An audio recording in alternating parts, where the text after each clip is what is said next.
Himno 409, oh qué amigo nos es Cristo.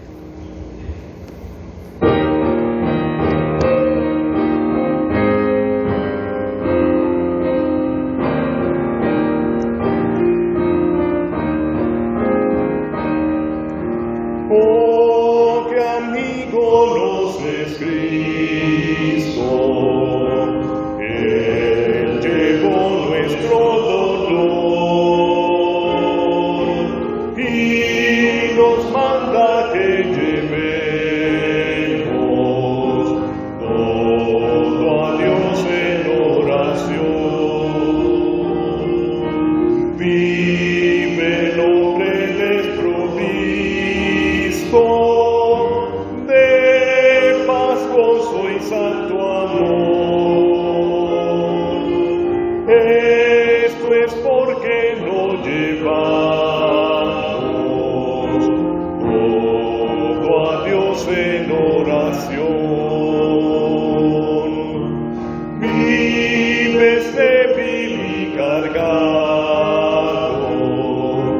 de pecados y temor. A Jesús refugio eterno, dile todo en oración.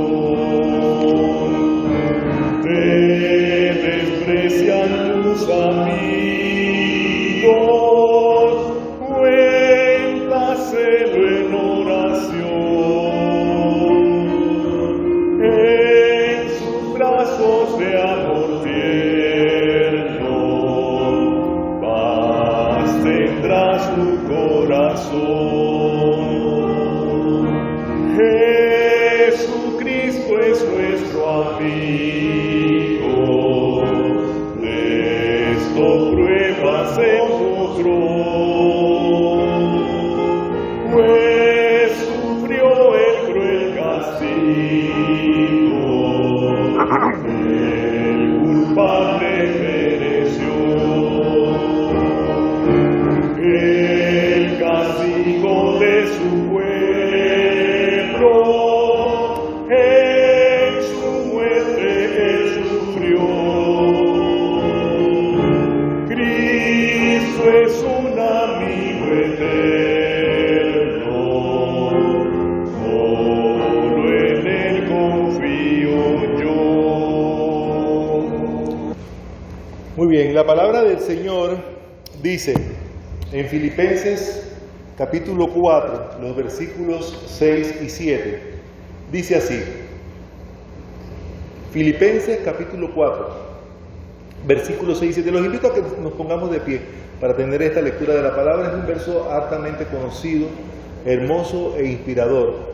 Y dice así la palabra del Señor: por nada estéis afanosos, sino sean conocidas vuestras peticiones delante de Dios en toda oración y ruego, con acción de gracias. Y la paz de Dios, que sobrepasa todo entendimiento, guardará vuestros corazones y vuestros pensamientos en Cristo Jesús. Señor y Padre nuestro, gracias, Señor, por esta oportunidad que tú me das. Usa, Señor, mis palabras y este tiempo para edificar la vida de mis hermanos, así como has edificado la mía, Señor. Te ponemos este tiempo delante de ti y que tu bendición sea sobre cada uno de mis hermanos aquí presentes. En el nombre de Jesús. Amén. Pueden sentarse, amados. Pues les decía que había iniciado este análisis de los himnos y descubrí que este himno fue escrito hace ya varios años, hace ya varios siglos. Realmente este himno fue escrito por allá por los 1800 y tanto, así que de los 1900 al 2000 van como 150 años que escribieron este himno, más o menos, o 180 por ahí, porque es mucho tiempo. Pero lo interesante es que este himno no fue escrito con la intención de ser un himno. Este himno, el autor, lo escribió porque recibió la noticia de que su mamá estaba muy enferma y él le mandó una carta y dentro de la carta incluyó un poema escrito por él.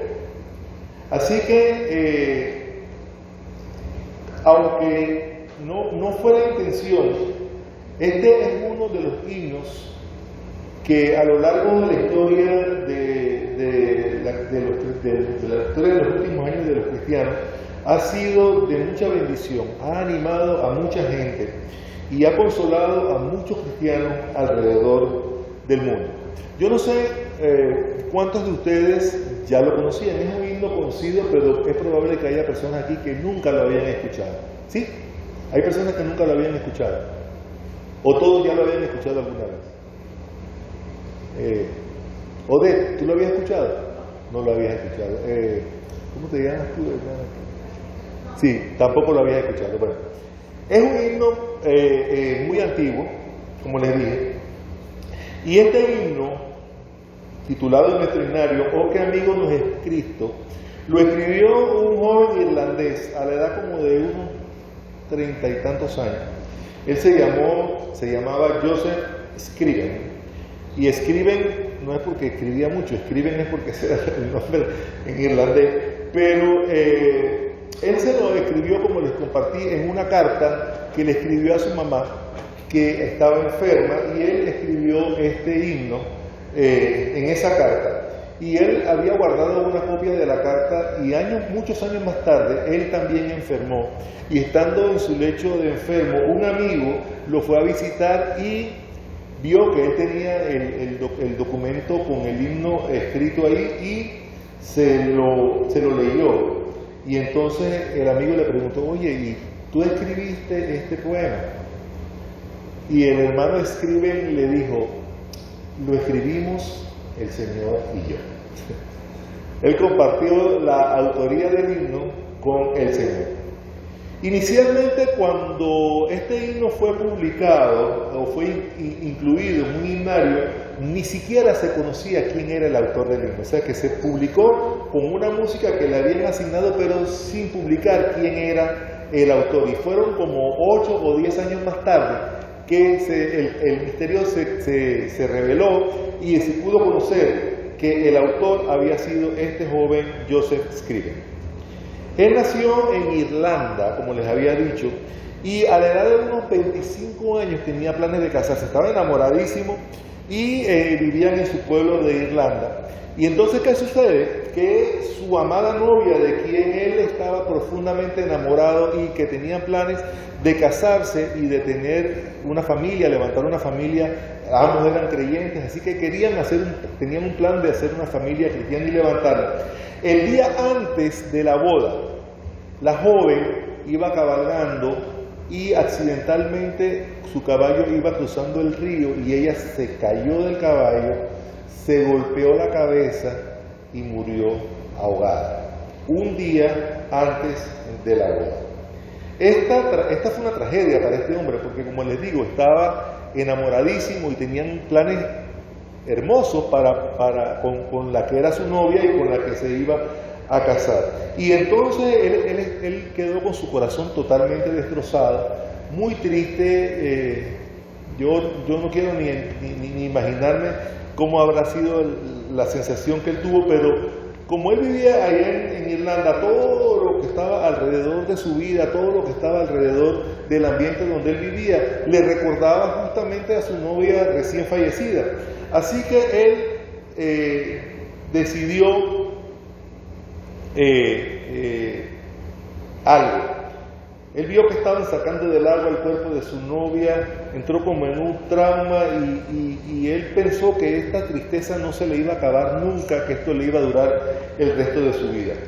Pero en su esperanza de querer olvidar y querer levantarse de esa prueba, él decidió mudarse de Irlanda y entonces irse a vivir a Canadá. Allí en Canadá, él entregó su vida al servicio de los demás. Él ayudaba a los pobres, ayudaba a los menesterosos, y las personas que vivían allá en Canadá, en Ontario, donde él se mudó, lo veían como un ser extraño, porque él no se relacionaba mucho con las demás personas, simple y sencillamente se dedicaba a ayudar a las personas, y algunos, aunque lo veían un poco extraño, para muchos de ellos fue una bendición, porque él ayudaba a las personas y de alguna manera el trabajo de él y las cosas que él hacía fueron una respuesta divina, una respuesta a la oración de muchas personas en la comunidad donde él vivía. Vivía en un pueblo que se llama Port Hope y trabajó más o menos como unos 40 años después de esa experiencia ahí, y los habitantes del pueblo lo reconocían por su entrega, por su abnegación, porque el tipo andaba por las calles caminando con un hacha, con una sierra, con un serrucho, y cuenta una anécdota que una persona, un empresario del pueblo, cuando lo veía por ahí caminando con el serrucho a cuesta, él decía: yo voy a contratar a esa persona porque tiene que ser un trabajador excelente. Pero un amigo que estaba al lado le dijo: tú no vas a poder contratar a Joseph, escribe, porque él anda con ese serrucho y solamente corta leña para las viudas y para los huérfanos que no pueden pagar para que alguien lo haga. Era el trabajo que él hacía. Después de haber pasado casi unos 10 años, o a los 10 años de haber llegado a Canadá, él recibe un mensaje, como les decía, de que le avisaban que su mamá estaba muy, muy enferma. Entonces, él, para animar a su mamá, en respuesta a esta notificación que había recibido, escribió un poema. Y como yo les dije ya en 2 ocasiones, en nuestro himnario el himno se llama "Oh, qué amigo nos es Cristo", pero el poema originalmente no se llamaba así. Él le tituló al poema "El amigo que me entiende". Ese es el título que él le colocó a su poema, "El amigo que me entiende". Esto fue en 1855. Así que en aquel tiempo apareció en una publicación un himno titulado "Oh, qué amigo nos es Cristo". Como yo les decía, él se había dedicado a ayudar a muchas personas, pero después de esta experiencia, parece que la tragedia estaba alrededor de la vida de este hermano, de esta persona. Y en 1859, es decir, 4 años después de haber escrito el poema, él se volvió a enamorar. Es comprensible, ¿verdad? Porque digo, tampoco se podía quedar toda la vida cargando con aquella tristeza de haber perdido a su amada novia en aquel accidente, y se enamora de otra mujer.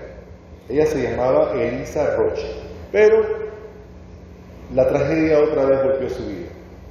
Elisa, su nueva novia, enfermó, le dio neumonía y poco tiempo después también murió.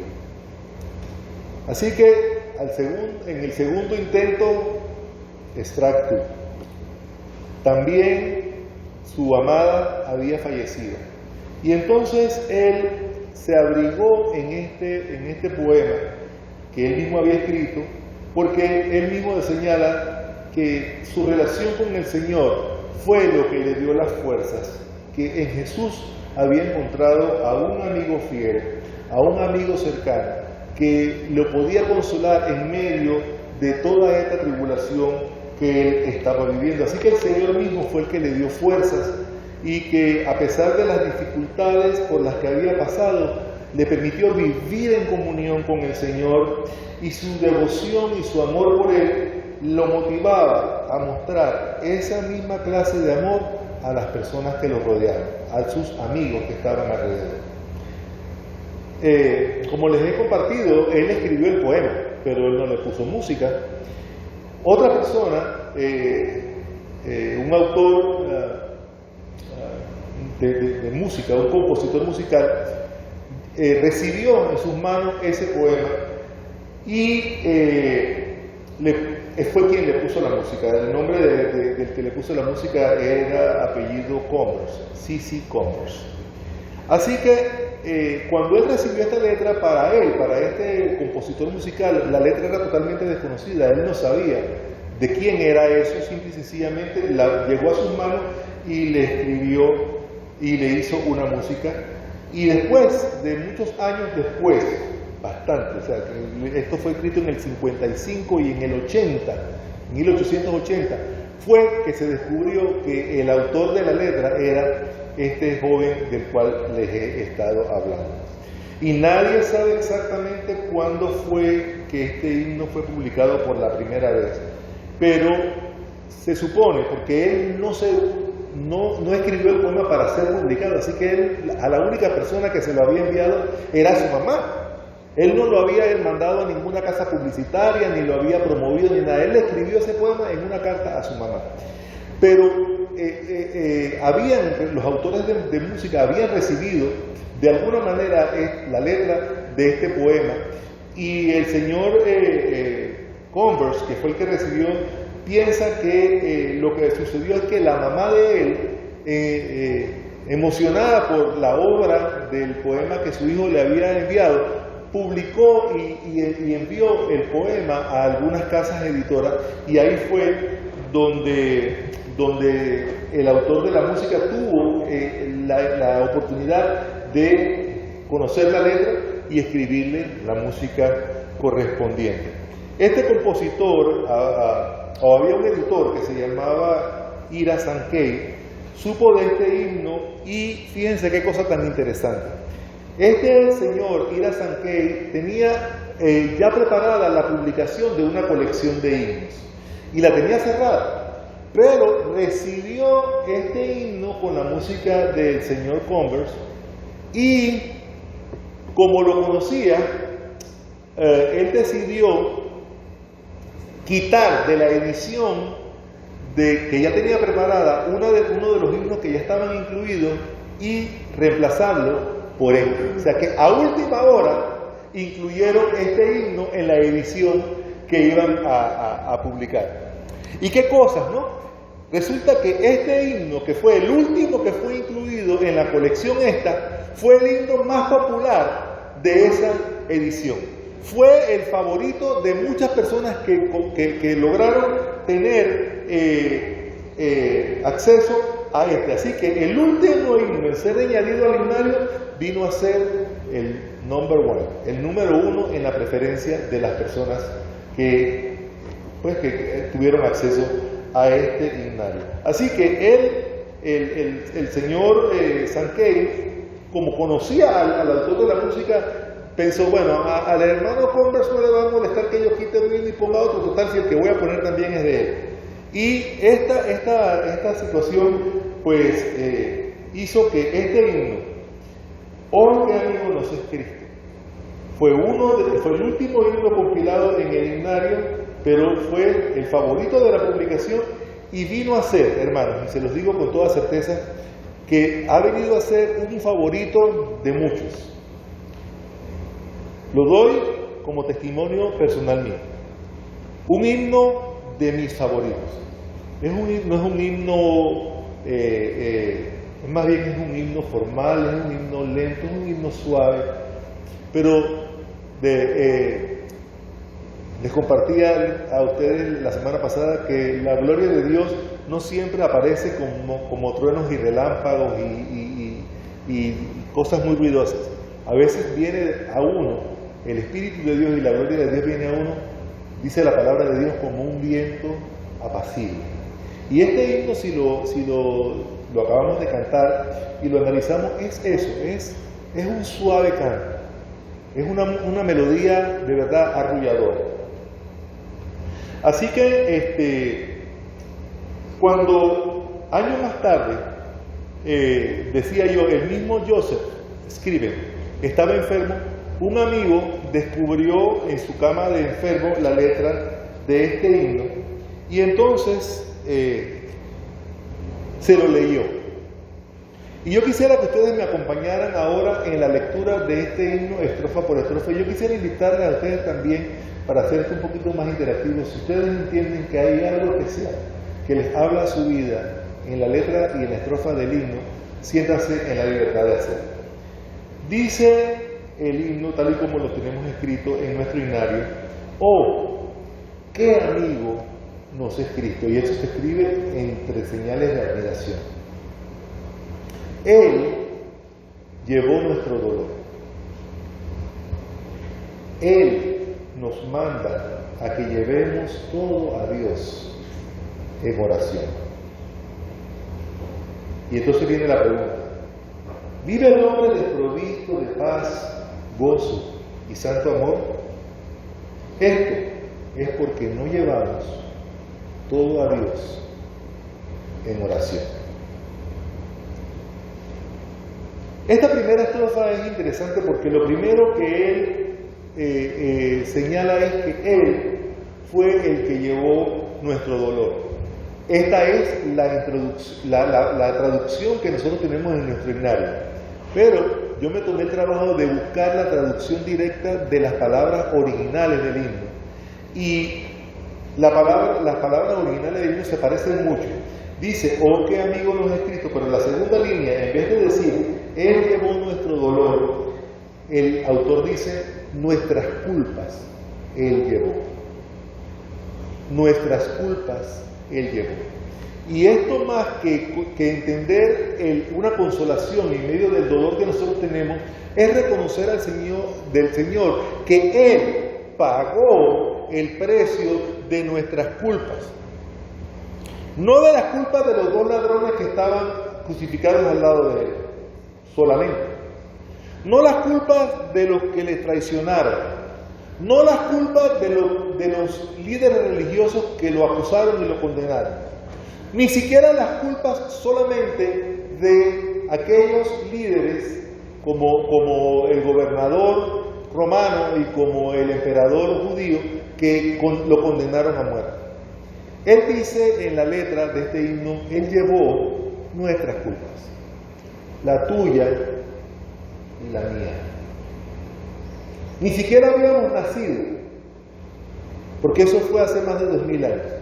Y ya en aquel madero de la cruz, el Señor estaba cargando no solamente las culpas de los pecados de las personas que hasta esa fecha habían vivido y de sus contemporáneos, sino también de la tuya y de la mía. Es interesante que este reconocimiento es la primera frase que el autor del himno señala. Él llevó nuestro dolor, Él llevó nuestras culpas. Y entonces nos dice que nos manda a que llevemos todo a Dios en oración. Y esta parte de la oración la voy a dejar casi para el final, pero quiero que sepan que, así como dice la palabra de Dios, que nosotros tenemos que llevar todas nuestras necesidades, nuestro dolor, lo que leímos en Filipenses, en la primera lectura, no debemos afanarnos por nada, porque todas nuestras necesidades nosotros podemos llevarlas delante del trono de Dios. Y el Señor va a escuchar nuestra oración, la va a escuchar. Y fíjense que lo que la Biblia nos exhorta, en lo primero que leímos, es que nosotros tenemos que traer nuestras peticiones delante de Dios, no solamente en el momento que la hermana Isela está orando con nosotros aquí al frente, no solamente ni siquiera en el tiempo que tengamos nuestra devoción particular, personal, si es que la tenemos y Dios permita que así sea, en la vida devocional de cada uno de ustedes.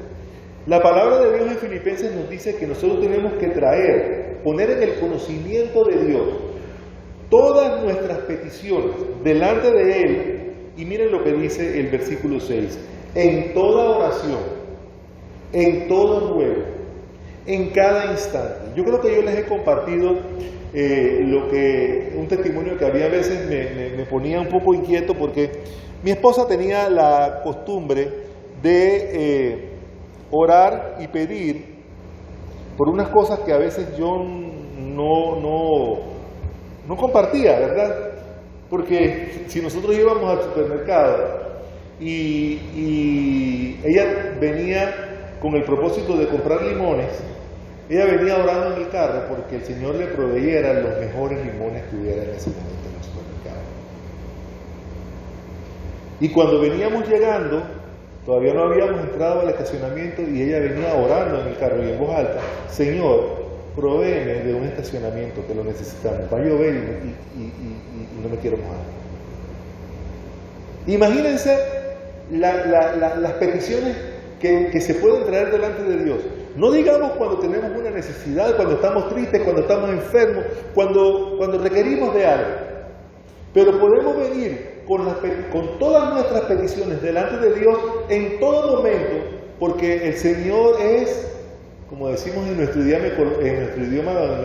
lenguaje coloquial, el Señor es 24/7.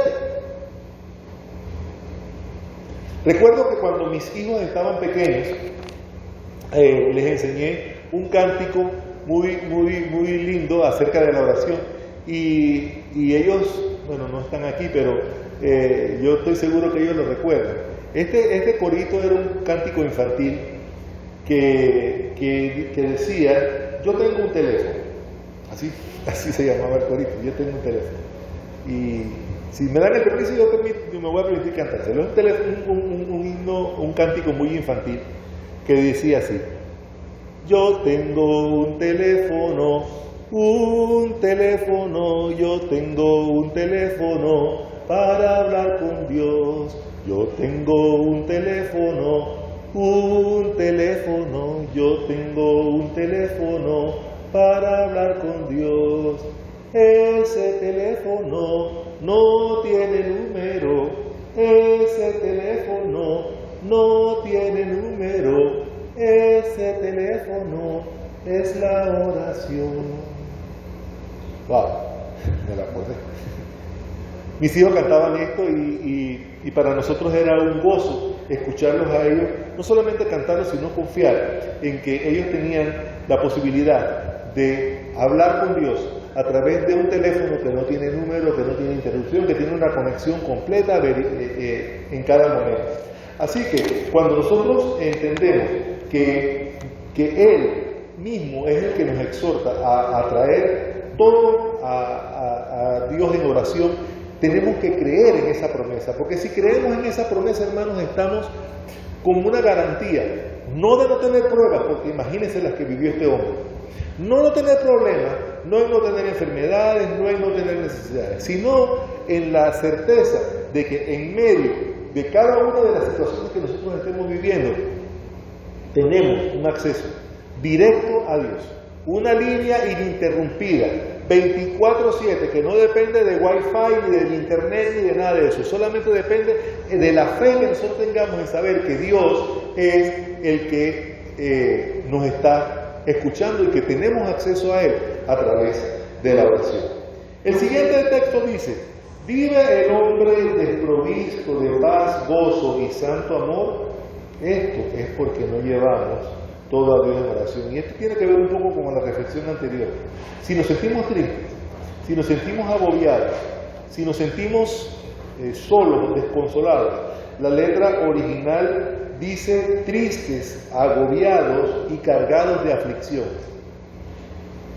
Y dice: esto es porque no llevamos todo a Dios en oración. Si mi mamá estuviera aquí, de una vez haría su comentario, porque ella decía, hay algunos himnos que uno canta y que a veces no los entiende muy bien y quizás no son exactamente la verdad. Yo no sé si ustedes recuerdan un corito que dice que no puede estar triste un corazón que alaba a Cristo, que no puede estar triste un corazón que alaba a Dios. Y entonces nos invita: yo canto con gozo, yo alabo a mi Cristo, no puede estar triste un corazón que alaba a Dios. Y es cierto, en la adoración a Dios y en la alabanza hay consuelo para nuestra tristeza, pero mi mamá decía: no es tan cierto, porque yo alabo en mi corazón al Señor y muchas veces me he sentido triste. ¿Quiénes de nosotros no se ha sentido triste alguna vez? Y no solamente estoy hablando de estar agobiado por una prueba, simple y sencillamente sentirse triste. Por muchos años, tras la muerte de mi esposa, o por muchos años, no, por mucho tiempo, por algunos meses, a raíz de la partida de mi esposa, yo estaba triste, hermano, y mi cara estaba desencajada. Y yo le preguntaba a Dios, ¿por qué? No era el momento, la partida de mi esposa no estaba en el libreto de mi vida. Eso no estaba incluido ahí. Pero eso sucedió. Y ciertamente me sentí triste, pero ciertamente encontré consuelo en la palabra de Dios y en la alabanza. Y ustedes saben que yo era capaz, y les he contado en otras experiencias, que yo era capaz de sentarme solo en el piano de mi casa a cantar y a derramarme espiritualmente delante de Dios en oración. Y a veces lloraba, a veces me quedaba asfixiado de la emoción que podía sentir alabar a mi Dios. Y en alguna ocasión que mi esposa me descubrió llorando en el piano, me decía, ¿pero qué te pasa, negro? ¿Por qué estás llorando? Y yo le digo, no, yo no estoy triste, yo estoy adorando.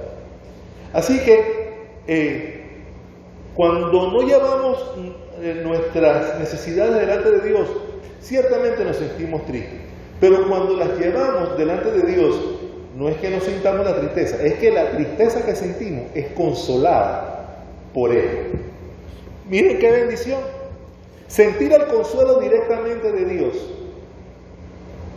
en medio de nuestra tristeza. Yo no sé cuál es la situación de cada uno de ustedes hoy, pero yo les puedo confesar que yo he estado agobiado de trabajo, alarmado en esta última semana, atendiendo 1000 cosas, 1000 problemas, a veces hasta angustiado porque a veces no encuentro solución inmediata a los problemas y a las situaciones que vivo. Pero en medio de todo eso, el Señor ha traído a mi corazón, a través de la oración, consuelo, consejo para salidas, iluminación de su Espíritu Santo para que me lleve a tomar buenas decisiones. Así que venir delante de Dios en medio de nuestra necesidad, en medio de nuestra tristeza y en medio de nuestra prueba es la salida que Él mismo nos aconseja que debemos tomar para salir de esa situación. La segunda estrofa dice, oh, qué amigo nos es Cristo. Dice, la segunda estrofa dice, estás débil y cargado de cuidados y temor. A Jesús, refugio eterno, dile todo en oración. Fíjense, lanza la pregunta y por ahí mismo te da la respuesta. Estás débil y cargado.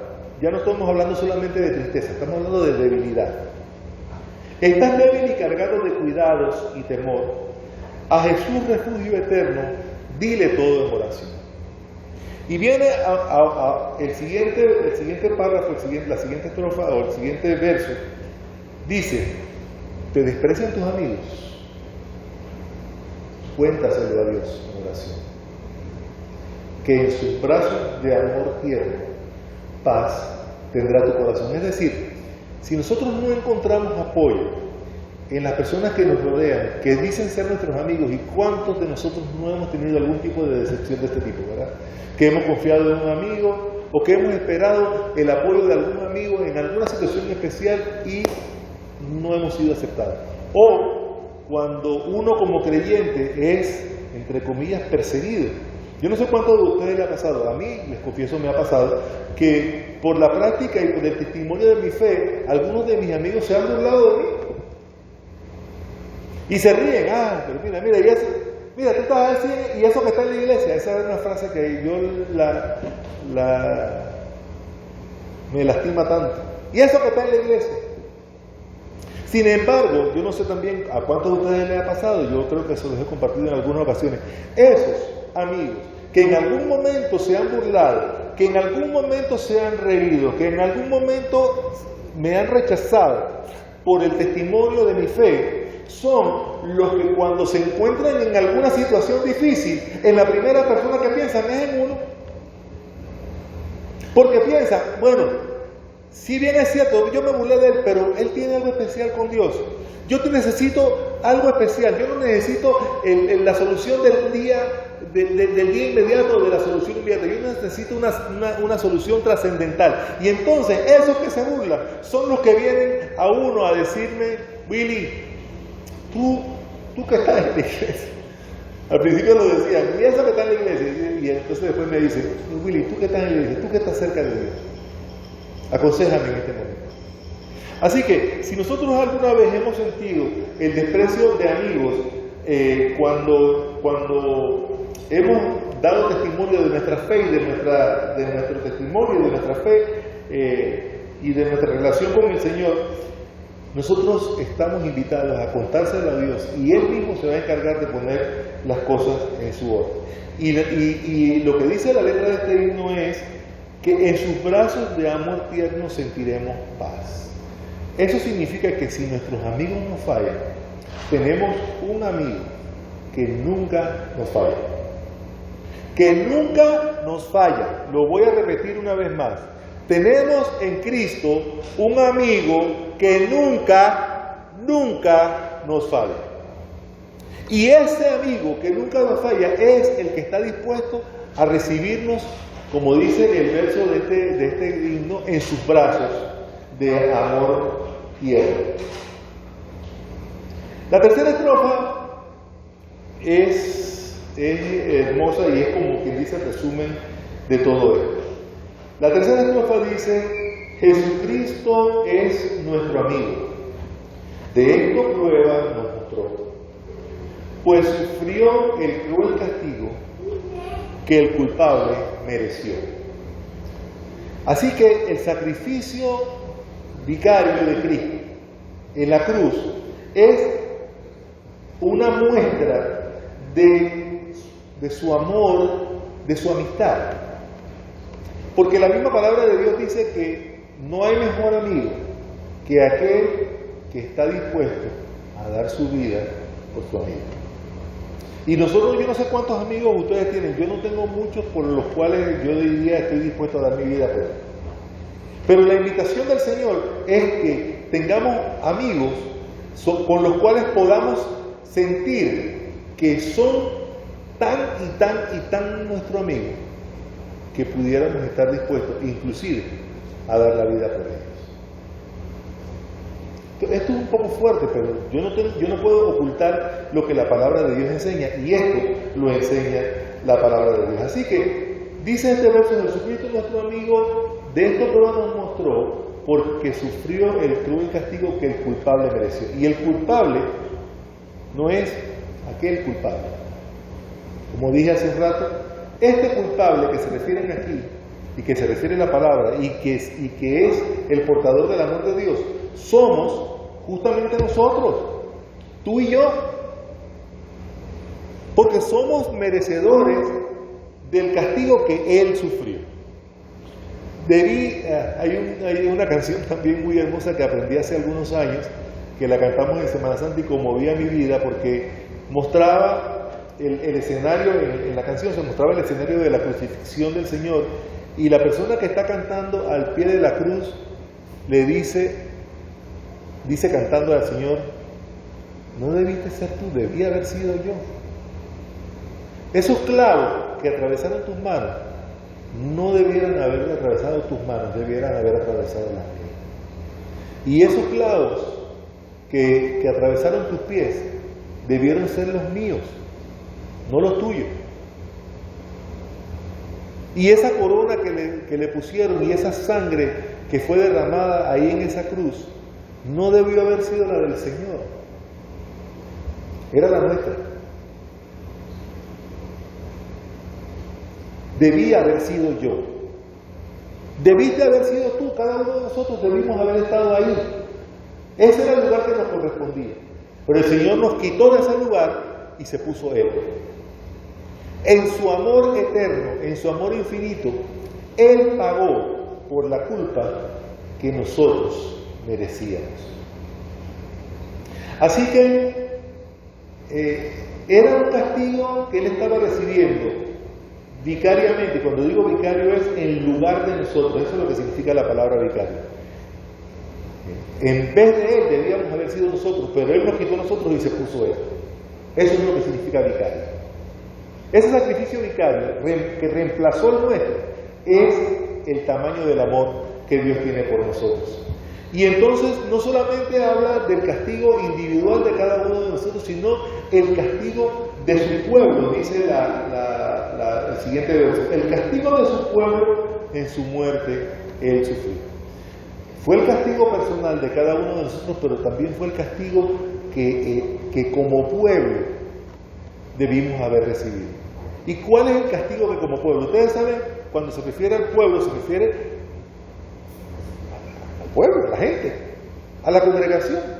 En este momento era el castigo, en el momento bíblico era el castigo de todo el pueblo, de todo el mundo, pero en este momento, lo voy a decir con temor y temblor, es el castigo que nosotros como iglesia deberíamos recibir por nuestra falta de atención, por nuestra falta de cuidado, por nuestra falta de dedicación, por nuestra falta de esfuerzo, por nuestro descuido.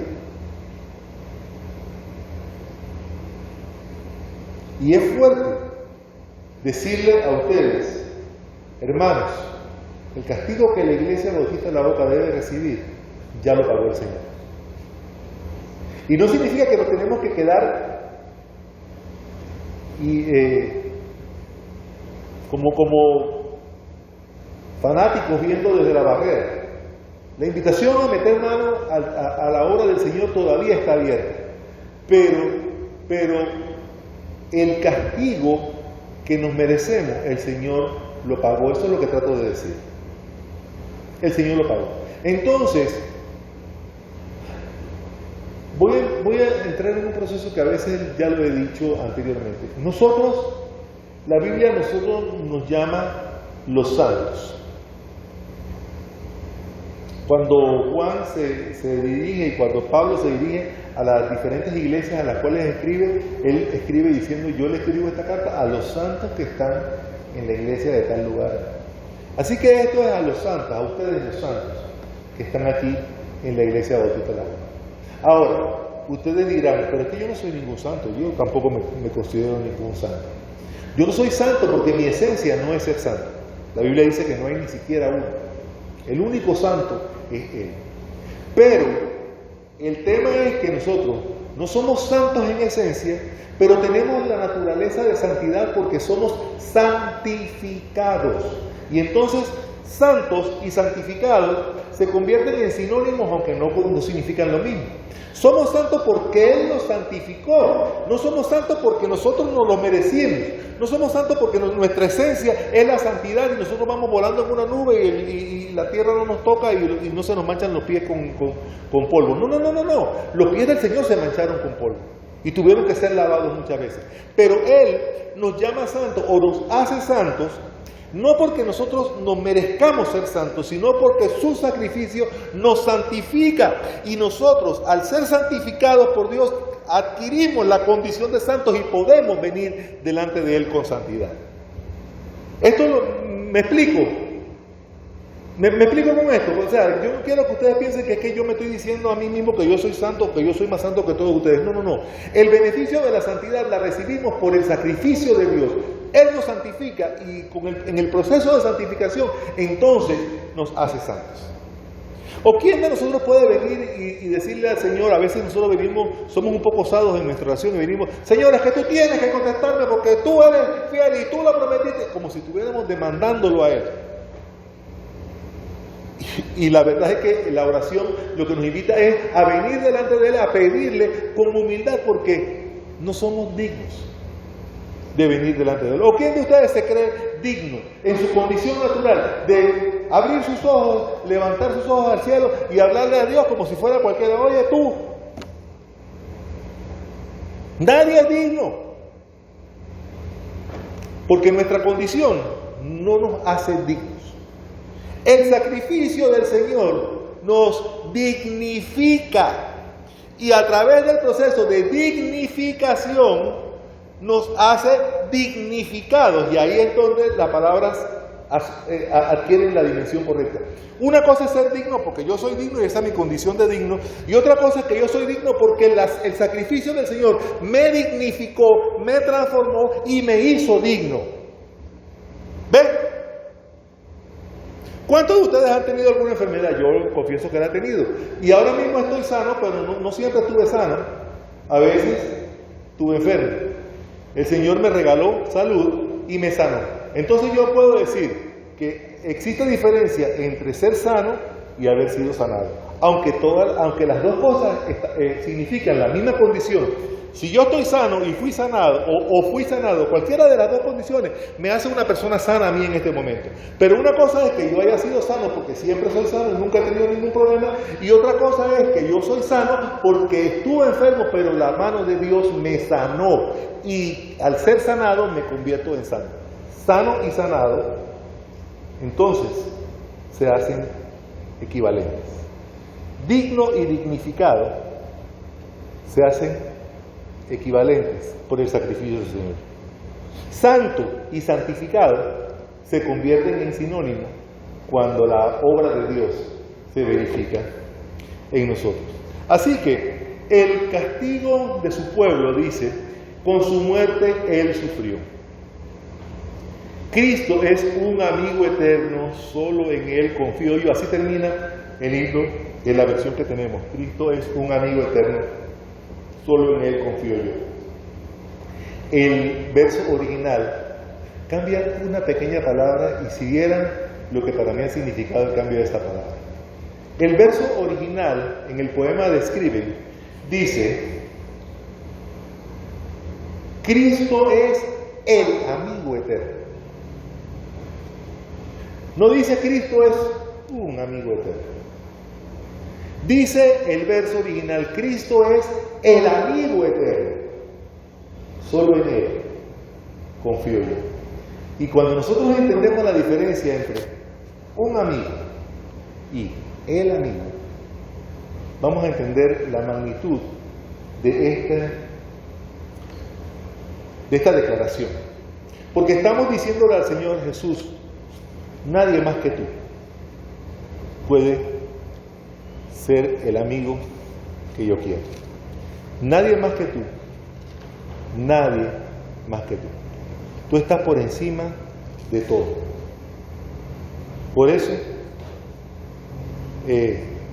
vengo delante de ti y reconozco que traigo todo a ti en oración, para que tú me alivies de todas las cosas que se hablan en este himno, de nuestras culpas, de nuestra falta de gozo, de nuestra falta de paz, de nuestra falta de amor, de nuestra tristeza, del agobio, de las pruebas, de la aflicción, del temor, de la debilidad, de las malas relaciones con las demás personas. De todas esas cosas, el Señor nos libra. Y Él está dispuesto a escucharnos a través del teléfono ese que no tiene nombre. El teléfono que es la oración. Que Dios les bendiga, amados hermanos. Espero que esta palabra, esta reflexión, haya sido de bendición.